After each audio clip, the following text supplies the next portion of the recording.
Thank you for attending our Kicking It Old School Classroom series. I'm Bryna Davis at InternationalStudent.com, and today we're going to be comparing the difference between a private and a public school. Now, the very first thing that you're going to want to keep in mind when comparing these is where the funding is coming from for these two different kinds of institutions. And the reason that this is important is because it's going to have a direct impact on your out-of-pocket expense. So, first of all, at a public schools receive state funding. So what this means for you is that you'll have less out-of-pocket expense, meaning less tuition to pay. At a private school, they do not receive state funding. They pretty much rely on donors, which are typically alumni, and your tuition. So this might mean that you have a higher out-of-pocket expense to pay. But if you're really interested in a private school, before you write it off, go to the school's website or give them a call and see what kind of scholarships or grant packages they have to offer, because typically they're fairly good at providing those to students who are interested. Next, we have class size and degree options. So public schools are typically larger, so they're going to have larger class sizes. Now what this means is you're not going to have a one-on-one relationship with a professor more often than not, and typically you're not going to be able to know the first name of each of your fellow students in your class. But on the flip side, this means that you'll have more degree options, so you'll really be able to find that degree that you're after and pursue it. Private schools, on the other hand, they typically have smaller class sizes, so if you do want that one-on-one relationship with professors, then private schools are a great option. However, they typically do have less degree options for students to choose from. Now, third, we have the social aspects. And the reason that this is so important is because this is a once-in-a-lifetime opportunity, you're studying abroad, and it should focus just as much on the social aspect as the academic aspect. So, looking at public schools, it's going to be a larger campus, as we discussed, so it might feel more like a town. If you do not want this kind of environment, then you might not want to attend a public school. However, they typically have more activities that they offer. So they'll have intramural sports, they'll have all kinds of hobbies and clubs that you can pursue. So if you have a more obscure activity that you're interested in, perhaps like fencing or bowling, then a public school might be a good option for you. However, a private school, typically they're going to have less activities available to students, but they do offer a more tight-knit feel. So if you want to be able to walk around campus and recognize everyone, or maybe even know most of the individuals by first name, then a private school is going to be a good option for you. Last, we have religious affiliation. Now, if you want to attend a school that has a religious affiliation, then a private school is going to be a good option for you. Just keep in mind that just because it does have a religious affiliation, it doesn't necessarily mean that it's going to be embedded in the culture. So what that means is you might not actively see people practicing that religion. However, the school might sometimes require students to take a few religion classes. So those are a few different options that you will want to keep in mind when considering private versus public school, and it will help you narrow down what school is going to be the best option for you. Now, if you want to see what schools are in the U.S. for you to choose from, both private and public, you can go to InternationalStudent.com. There you can go to our school search and find all the schools in the U.S. and find the best school for you. Class dismissed.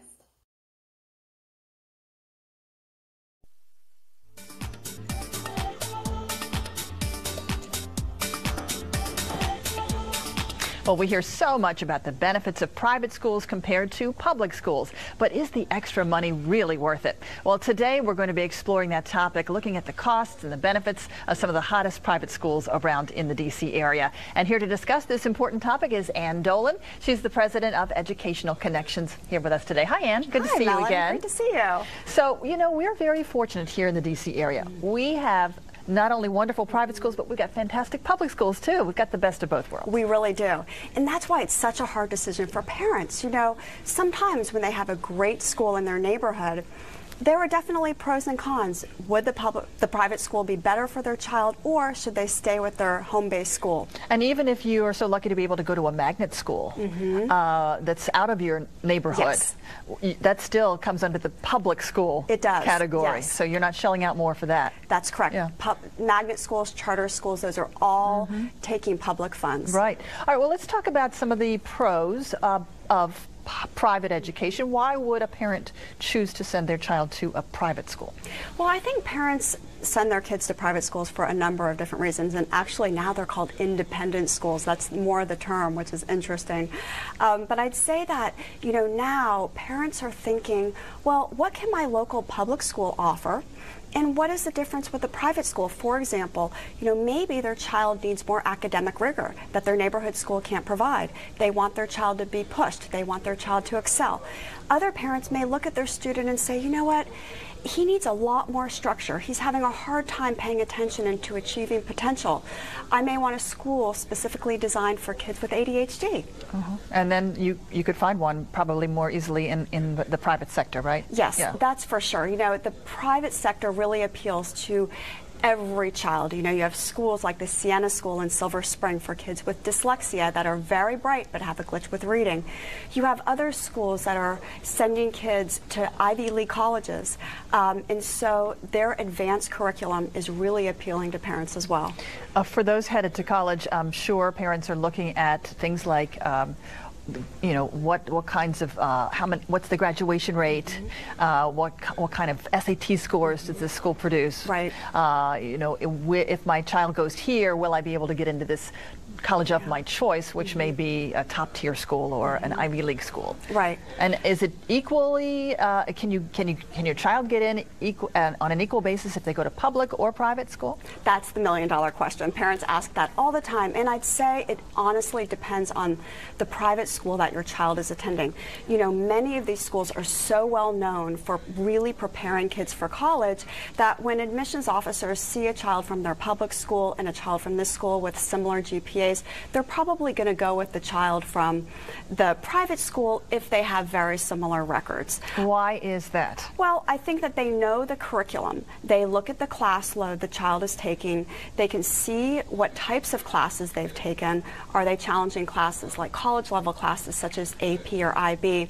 And they also know that they have a track record with this school, that they are consistently producing top graduates that have been successful at their college. Does it have anything to do with the financial situation of a family? I mean, do the colleges think, well, if this family can afford to send their child to undergraduate private school, they're going to have no problems with the tuition at this very exclusive college?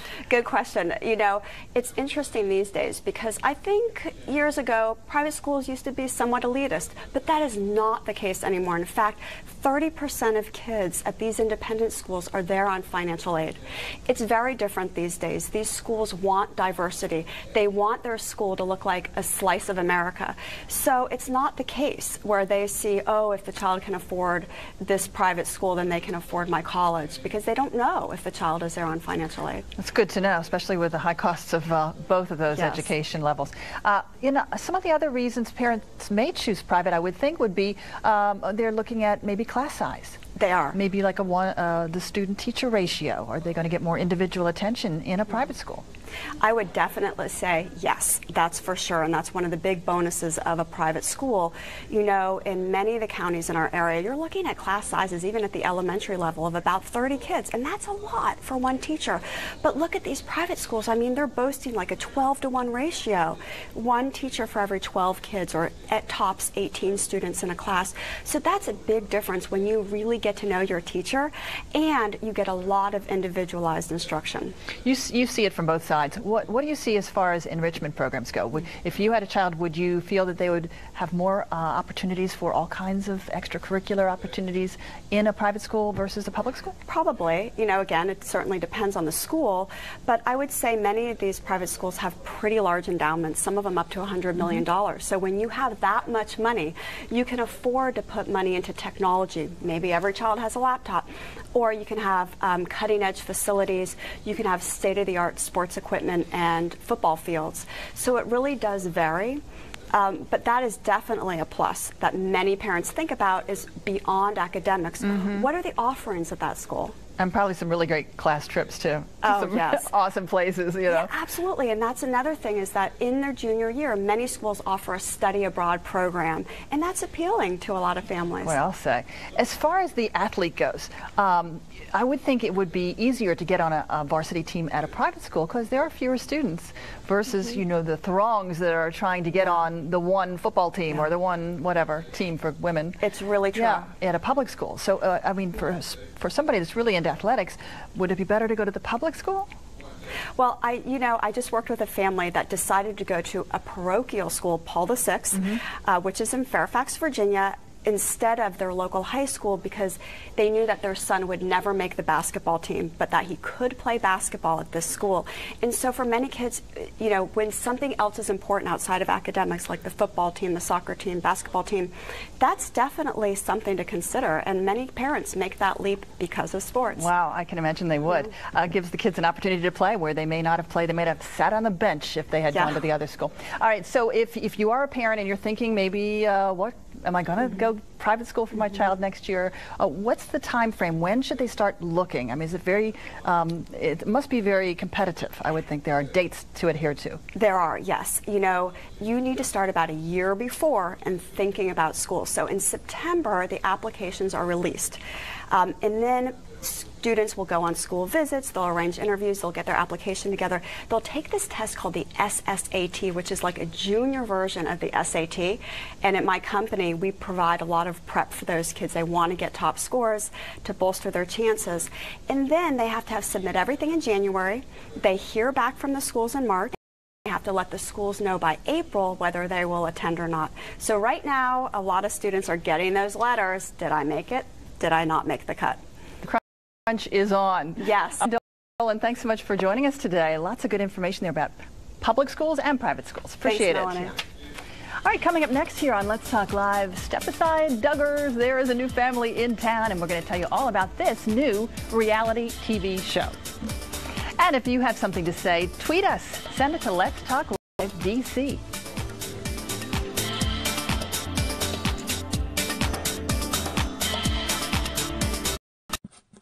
This couple's starting school next year.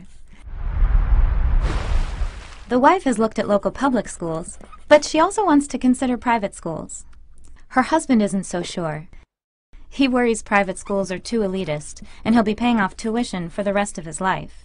But his wife's been doing some research. Although some private school educations cost as much as a house, most don't. In fact, of the more than 33,000 private schools in the U.S., the majority offer financial assistance and even free tuition. The cost of private schools varies widely. The median cost of first grade at independent elementary schools is about $19,000. But most parochial schools are far less, with Catholic elementary schools costing about $3,000. Several cities and states offer vouchers or tax credits to fund private school tuition for eligible families.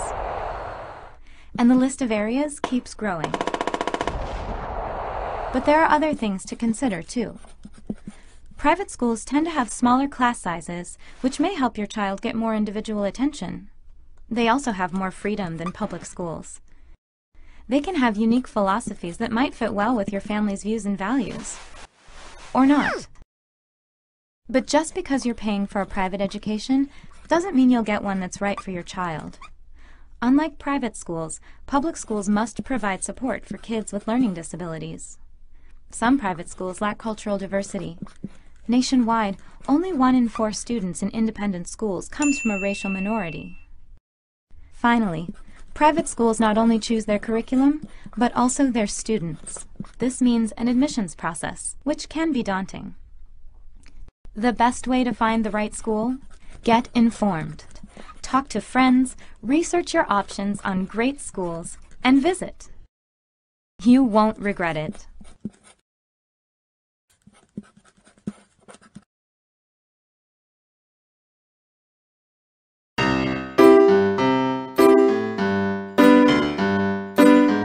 So choosing classes for high school, it's a daunting task. I think you should consider it on a 4-year plan. In fact, we have built on this very website a place for you to list your 4-year plan. You can enter your classes and change them at any time and update it and sort of map out and strategize what you want to do with your high school years. In general, it's a good idea for you to challenge yourself on an increasing level.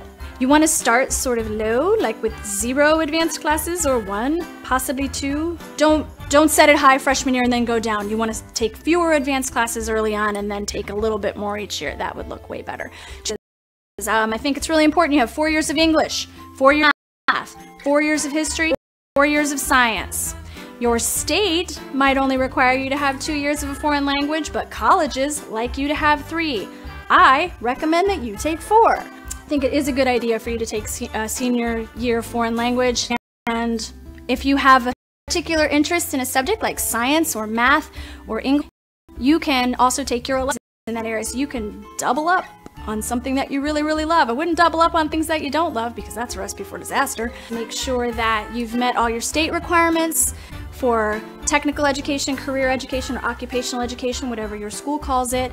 You also need your PE and your health, don't forget, and your art. And heads up, if you want to apply to the University of California, Berkeley, UCLA, CSD, Irvine, Santa Barbara, you will need a year of art in the same art. So that means you could take a year of choir, a year of band, those things work. You could take beginning photo and advanced photo, beginning ceramics and advanced ceramics. You can't take beginning ceramics and beginning photo. It has to be in the same art. And I think that's all the wonderful advice I can think to give you about how to choose your classes. Bye.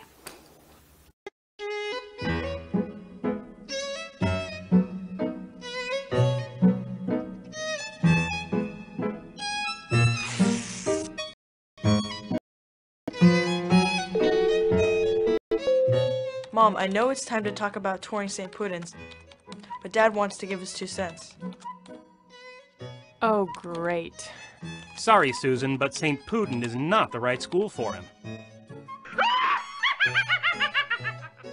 Mom, you always said Dad was an amazing teacher. He knows schools. Just listen.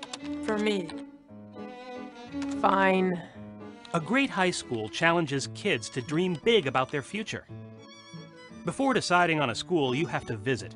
And when you do, find out about these 3 things: academic pathways to college, student culture, safety and environment. Ask how the AP and honors system works. It's as crucial as it is confusing. I don't really know the difference between honors and AP. Parents really need to understand how tracking works. Some courses prepare kids for college. Other courses don't.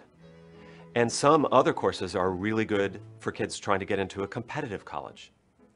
You need to make sure you understand how that school does tracking and how to get your child onto the track you want. If kids don't get into advanced classes early on, they can't always get into them later, and this can hurt when applying to college. Also ask how many kids graduate and where they go after that. At good high schools, every child has a plan for what they'll do after graduation. 4-year college, post-secondary technical training, military. They've got a plan, and the school is helping them get there. Look at the school's culture. Will your kid find people who share his passions? Is it cool to be smart? Look for clues in the trophy case, the school newspaper, and the clubs. There's an Italian club, environmental club, Mountain biking club. There's a lot more, but I can't remember them right now. Don't forget the physical environment, like the bathrooms. The school with low expectations is going to have low expectations of the custodians, too. Are there lots of security cameras or bullying posters? Find out why. Has the school figured something out, or is security an issue? Bottom line, we want a school that will challenge Zach to reach his dreams, whatever they are. Okay, we'll check out some other schools. Richard, if he ends up a felon, it's on you. Dad, you're the best. I mean, second to Mom, of course.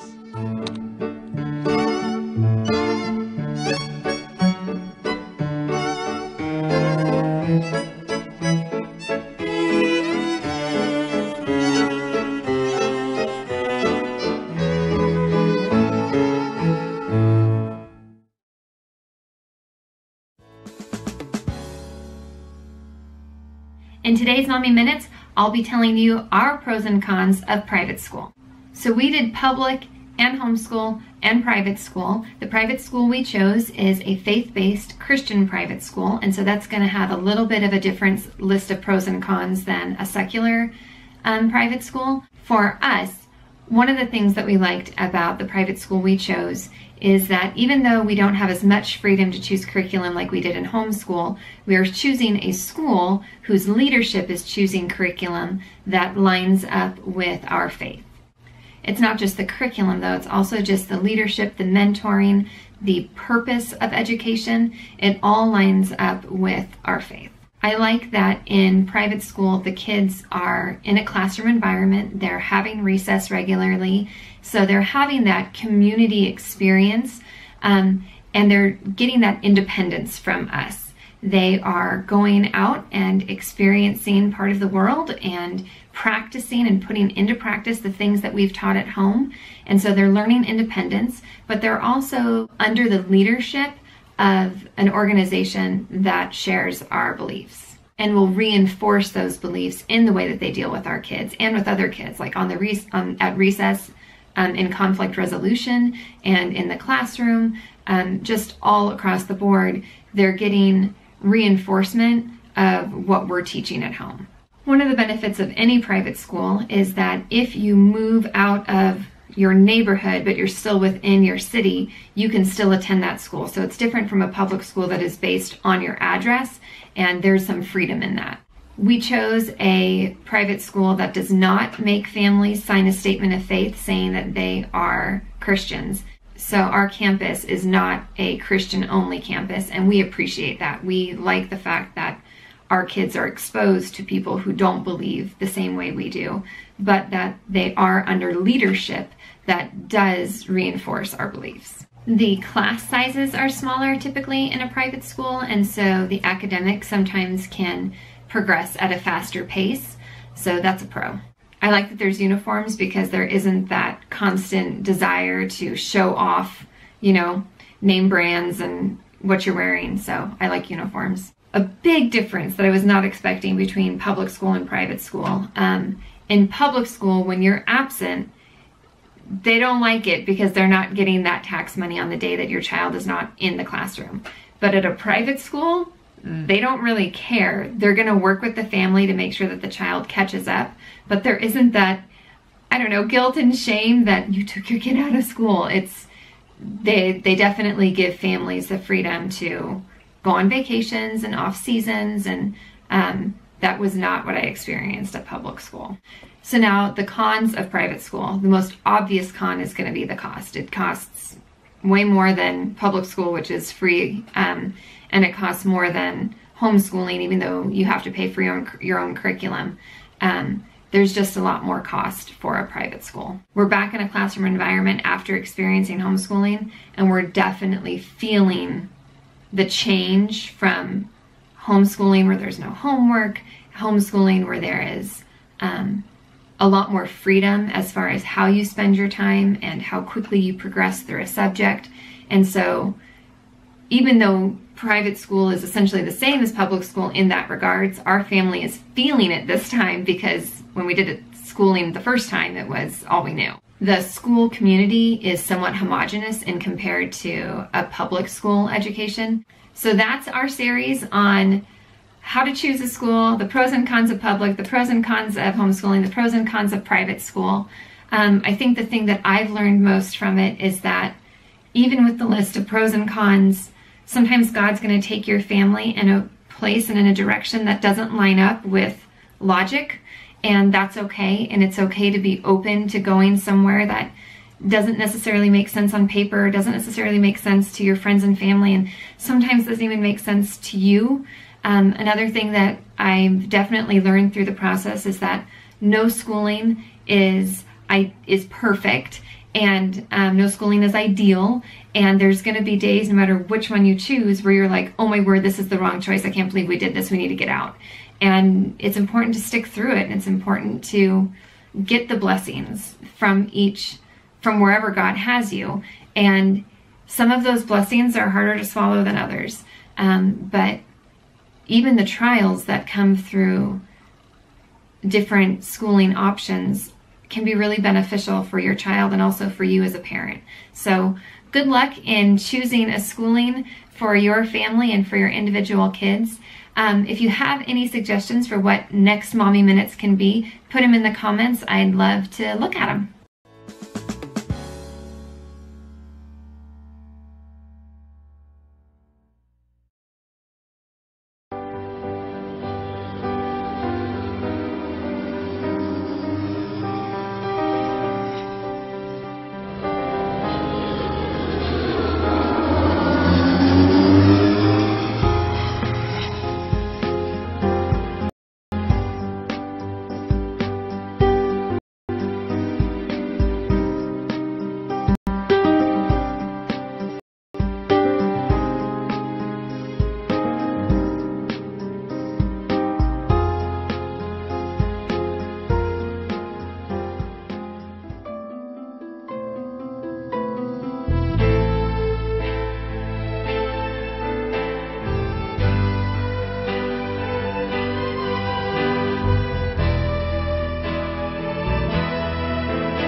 An